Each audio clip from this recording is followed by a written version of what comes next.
کمزوری ایمان ہے۔ نبی پاک صلی اللہ علیہ وسلم نے جو انقلاب برپا کیا وہ یہ تھا، صحابہ کرام کے دل میں یہ یقین بٹھایا اللہ تمہیں دیکھ رہا ہے۔ وہ ہر وقت اس میں گم رہتے تھے اور کسی کے ساتھ زیادتی نہیں، ظلم نہیں کرتے تھے، اللہ ہمیں دیکھ رہا ہے، ہمیں پکڑ لے گا۔ آج ہم زبان سے تو کہتے ہیں،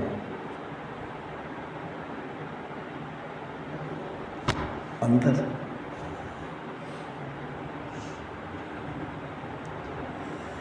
ابھی بھی میری بات نہیں سمجھ آ رہی، میں اور آسان سی بات کر دوں۔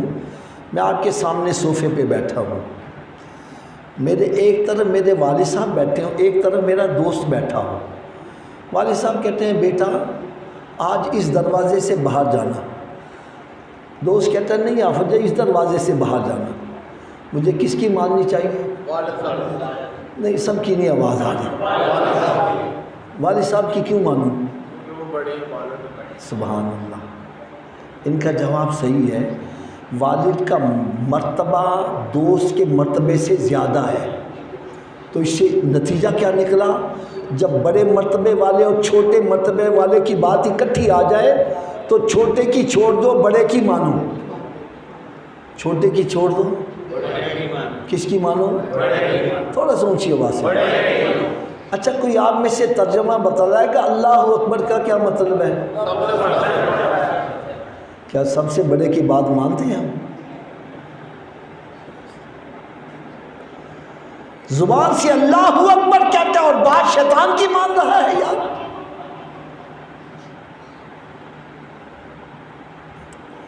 رب تعالیٰ کا حکومت ہے حی علی الصلاۃ، کیا مطلب ہے جی اس کا؟ ستے رہو، کام کرتے رہو، تاشا کھیلو، فلمیں ڈرامے دیکھو، ارے اس کا مطلب ہے آؤ نماز کے لیے۔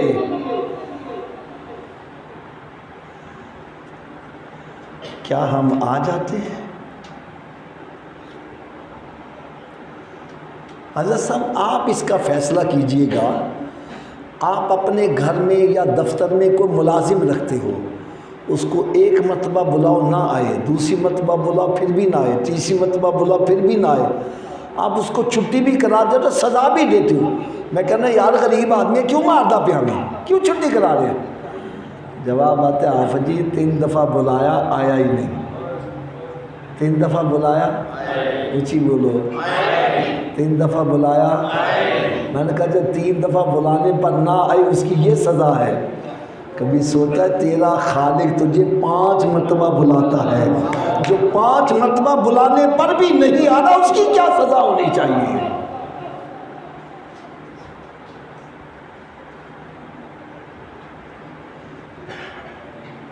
میں تو سب حیران ہوتا ہوں، آج ہر بندہ ہی تقریباً چیخ رہا ہے بڑی مہنگائی ہو گئی، بڑی مہنگائی ہو گئی، بڑی مہنگائی ہو گئی۔ یا چیخ رہے، کبھی مہنگائی کا علاج بھی کیا ہے؟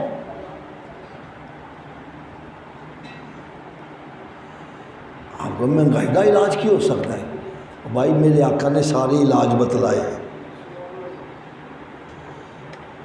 مہنگائی کا علاج بتلا دوں؟ کر لو گے عمل؟ میرے آقا صلی اللہ علیہ وسلم نے ارشاد فرمایا فجر کی نماز پڑھا کر تیری روزی میں برکت ہو جائے گی۔ جب روزی میں برکت ہو جائے رب تعالیٰ قطرے کو سمندر بنا دیتا ہے، اور برکت نکل جائے تو سمندر قطرے میں تبدیل ہو جاتا ہے۔ ارے تو نماز تو پڑھ کے دے، رب تعالیٰ تیری تھوڑی کمائی میں ایسی برکت ڈالے گا کہ جہاں پر لاکھوں روپیہ کام نہیں کرے تیرے ہزاروں روپیہ کام کر کے دکھا۔ لیکن رونا روتے ہیں مہنگائی بڑی ہے، فجر ویلے نمازی ہوئی گنتی دے۔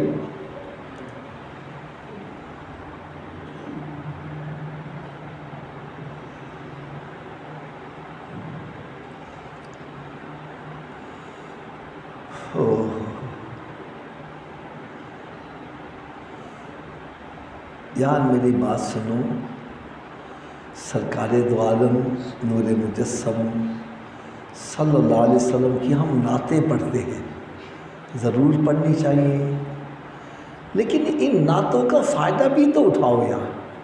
خالی جھوم جھام کے اٹھ کے چلے گئے، ایک نعت ہے اللہ حضرت کا کلام ہے، سب سے اعلیٰ اولا تھوڑا جو اچھی آواز نہ کہہ رہے، سب سے اعلیٰ اولا اپنے مولا کا پیارا، دونوں عالم کا دولہا، خلق سے اولیاء، اولیاء سے رسول، اور ہے سب رسولوں سے اعلیٰ۔ اس اعلیٰ نبی کی بات ہم مانتے ہیں؟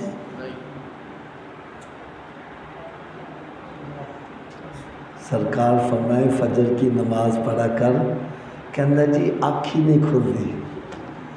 ڈاکٹر کہنا ہے صبح اٹھ کے ایکسرسائز کریا کر، وہ جناح گارڈن پہنچا ہوا ہے۔ یار ڈاکٹر کے کہے سے آنکھ کھل رہی ہے، نبی کے کہے سے آنکھ نہیں تیری کھل رہی۔ میں یہ وہ باتیں کر رہا ہوں صبح جا کے چیک کر سکتی ہوں۔ مسجد میں جاؤ، مسجد ویران، اور جناح گارڈن چلے جاؤ، اتنا رش، گاڑی پارک کرنے کی جگہ نہیں۔ عورتیں مرد سورج نکلنے سے پہلے پہنچے ہوئے ہیں، کوئی ادھر جا رہا ہے، ادھر جا رہا ہے، کوئی الٹا ہو رہا ہے، کوئی سیدھا ہو رہا ہے۔ ایک کو میں کہا بابا تسی کیوں الٹے ہو رہے ہو؟ کہنے لگا آفا جی ڈاکٹر نے آکھیا میں۔ کن نے آکھیا میں؟ ڈاکٹر نے۔ میں ڈاکٹر ہوں۔ میں کہا ڈاکٹر صاحب تسی چنگے بھلے بندے الٹا کیوں کر دے جی؟ کہنے لگا آفا جی تسی مسجد بنا دے جی۔ میں کہا کہنا پانی دی ٹینکی اتنے رکھ دو، تھلے رکھ دو۔ میں نے کہا اتنے کیوں؟ میں کہ اتوں پانی تھلے لے آنا آسان ہے، تھلے ہو جانا اتنے مشکل ہے۔ کہنا بس پھر گل سمجھ لو، اے دل جگہ نا خون دی ٹینکی ہے۔ کہا دیئے اس کے لیے خون نیچے پہنچانا آسان ہے، اوپر دماغ تک پہنچانا مشکل ہے۔ جب ہم بندے کو الٹا کرتے ہیں دماغ نیچے ہوتا ہے، دل اوپر، بلڈ سرکولیشن دماغ کو ہوتی ہے، بندہ فریش ہو جاتا ہے۔ میں نے کہا اچھا اس لیے الٹا کرتے؟ کہنا ہاں اس لیے الٹا کرتے۔ پھر کہنا آفا جی کہ سچی گل بھی دس دیا۔ میں نے کہا دسو۔ کہنے کا دماغ کو جتنی بلڈ سرکولیشن سجدے کی حالت میں صحیح ہوتی ہے، الٹا لٹکنے سے بھی صحیح نہیں ہوتی۔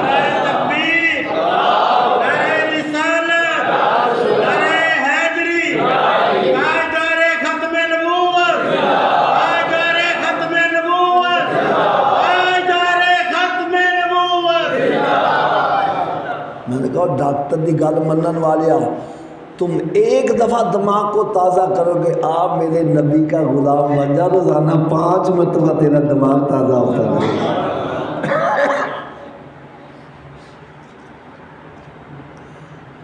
اچھا سب میری دعا ہے اللہ تعالیٰ ہر مسلمان کو بیماریوں سے محفوظ رکھے، اور جو بیمار ہو چکے ہیں اللہ تعالیٰ کو شفاء کاملہ بھی عطا فرمائے۔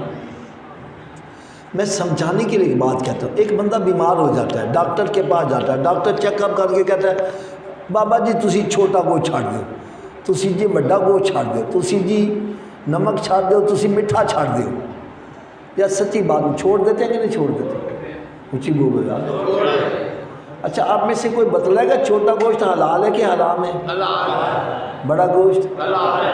نمک حلال ہے۔ میٹھا حلال ہے۔ یار ڈاکٹر کے کہے سے حلال چھوڑ دیتا ہے، نبی کے کہے سے حرام نہیں چھوڑا یار۔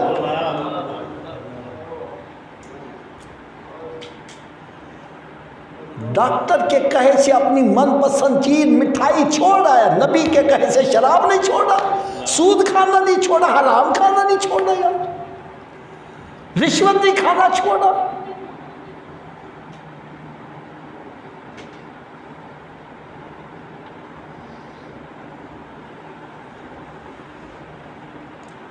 ایک ہمارا دوست تھا حضرت صاحب مٹھائی بڑی کھاتا تھا، مٹھائی کا ڈبہ رکھو تھوڑی دیر کے بعد فنش۔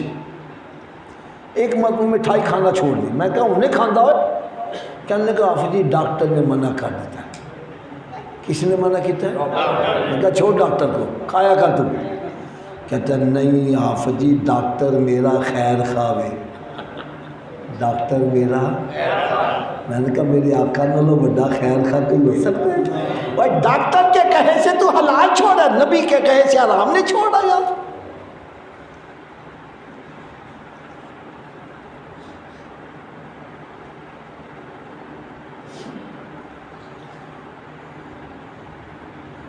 بھائی سرکار کی آمد پر خوشی مناتے ہو، منانی چاہیے، اس سے بڑی مسلمان کے پاس کوئی خوشی نہیں۔ خوشی میں ہم گھروں کو صاف کرتے ہیں، جھنڈیاں لگاتے ہیں، لڑیاں لٹکاتے ہیں، ایسا ہی ہے نا جی؟ یار جہاں گھر کو صاف کرتے دل کو بھی صاف کرنا چاہیے کہ نہیں کرنا چاہیے؟ دل میں تکبر، ریاکاری، حسد، کینہ، بغض بھرا پڑا ہے۔ بھئی جہاں گھر کو صاف کرتے دل کو بھی صاف کرو یار۔ ہم دل کو صاف کیوں کریں؟ سنو حضرت صاحب، آپ ایک دودھ فروش کے پاس، دودھ والے کے پاس جاؤ، اس کہتا ہے میں 5 کلو دودھ دے دو، کہتا ہے 1000 روپیہ دو جی، دے دیا، کہتا ہے برتن لاؤ۔ اب برتن گھر سے لے کے جا تو برتن میں ناپاکی لگی ہے، دودھ والا اس میں دودھ ڈال دے گا؟ اونچی بولو یار، آپ کو پیسے نہیں لیتے؟ 5 دودھ، وہ کہتا جی آپ نے پیسے بھی دیے ہیں، مالک بھی مانگے ہو، لیکن دودھ لینا تو برتن صاف لے کے آؤ۔ گندے برتن میں دودھ والا پیسے لے کے دودھ نہیں ڈالتا، اللہ تعالیٰ تیرے گندے سینے میں اپنا نور کیسے ڈال دے گا یار؟ دلوں کو صاف کرو۔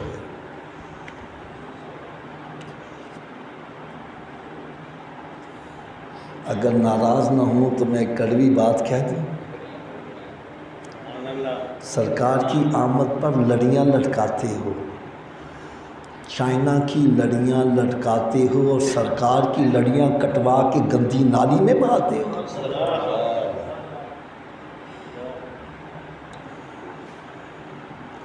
دیکھو یار میرے ہاتھ بندے، خدا کے لیے میرے آقا کے میلاد کی محفل کو بدنام نہ کیا کرو۔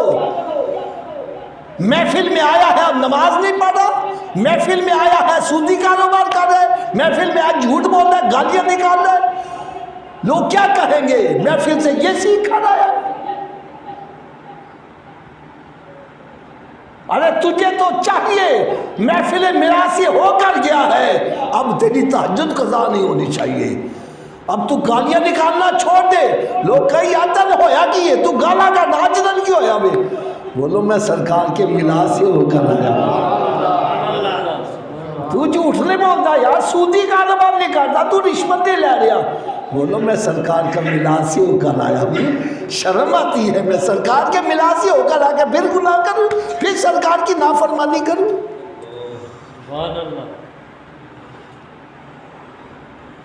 خدا را اپنے اندر تبدیلی لاؤ، انقلاب لاؤ۔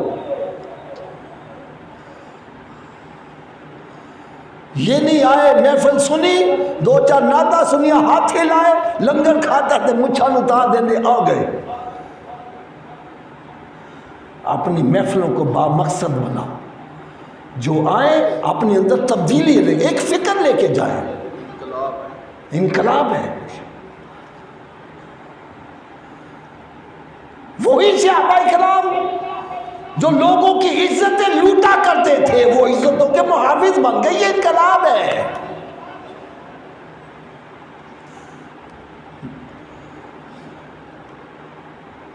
وہی جو زمانے کے بدترین افراد تھے، وہ ہدایت کے ستارے بن گئے، ایسے ستارے بنے کہ رب تعالیٰ نے قرآن میں آیتیں اتاری، وَالَّذِينَ اتَّبَعُوهُم بِإِحْسَانٍ رضی اللہ عنہ وَرَضُوا، جو ان کے نقش قدم پر بھی چلے گا میں اس کو جنت عطا کروں گا۔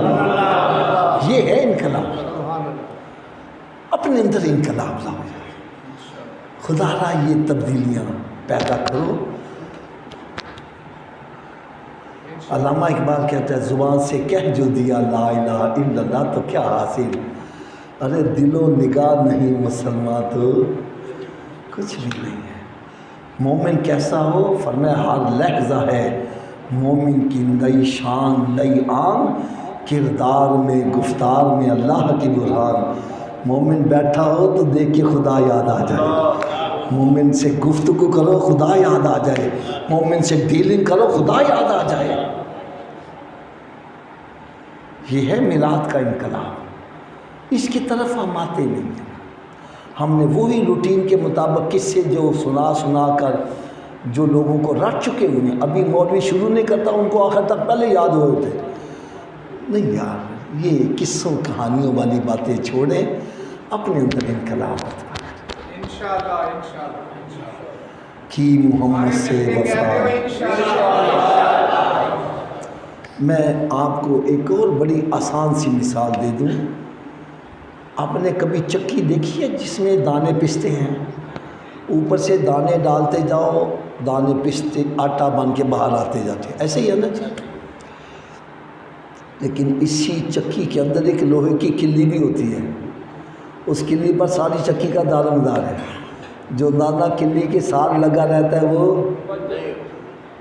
اونچی بول کیا ہوتا ہے؟ اور میں جس طرح کلی پر ساری چکی کا دار مدار ہے، اسی طرح میرے آقا پر ساری کائنات کا دار مدار ہے۔ وہ جو نہ تھے تو کچھ نہ تھا، وہ جو نہ ہو تو کچھ نہ ہو۔ ارے جان ہے یہ جہان کی، جان ہے تو جہان ہے۔ فرمایا جو سرکار کے دامن سے لپٹ جاتا ہے وہ پسنے سے بچ جاتا ہے، اور جو دامن مصطفیٰ سے جتنا دور ہٹتا ہے پستا ہی جاتا ہے، پستا ہی جاتا ہے، پستا ہی جاتا ہے۔ ہم کہتے ہیں میری بیوی چنگی نہیں، بچے چنگے نہیں، رشتہ دار چنگے نہیں، میرا مالک چنگا نہیں۔ یار کبھی یہ دیکھا تو کہیں دامن مصطفیٰ سے دور تو نہیں ہٹ چکا؟ کیونکہ جس کو رب عزت دینا چاہے ساری دنیا بھی مل کر ذلیل کرنا چاہے تو نہیں کر سکتے، اور جس کو رب عزت نہ دینا چاہے، العزت للہ ولرسولہ وللمؤمنین، عزت اللہ کے لیے، اس کے رسول اور مومنوں کے لیے۔ آؤ دامن مصطفیٰ سے لپٹ جاؤ، دامن مصطفیٰ سے جو بھی لپٹا وہ یکانہ ہو گیا، جس کے حضور ہو گئے اس کا۔ ایک بندہ کہنے لگا حافظ جی میری تے قسمتی پھٹ گئی جی، قسمتی الٹ گئی۔ میں کہا یار تین کی میں پتہ چلے آئے؟ کہنے لگا جی میں جس کاروبار سے ہاتھ باندھنا نقصان ہی ہوتا، جدہ پلا کرنا برائی ہو جائے، جس اچھے کام میں ہاتھ ڈالتا وہ بھی غلطی ہو جائے، میری تو قسمت ہی الٹ گئی۔ میں نے کہا الٹی قسمت کو سیدھا کرنے کا نسخہ بھی سن لو، لوڈ ہے کہ نہیں ہے؟ میں نے کہا بھائی ایک مہر ہوتی ہے اسٹیمپ، اس کو پکڑ کے اپنے سامنے کرو، اس مہر پہ الفاظ الٹے لکھے ہیں، جب یہی مہر ایسے جھک جاتی ہے تو الٹے الفاظ۔ میں نے کہا تیری قسمت الٹ گئی ہے، اپنی پیشانی رب کی بارگاہ میں جھکا دے، تیری الٹی قسمت سیدھی ہو جائے گی۔ یہ ایک سجدہ جسے تو گراں سمجھتا ہے، ہزار سجدوں سے دیتا ہے آدمی کو نجات، وما علیہ الا البلاغ۔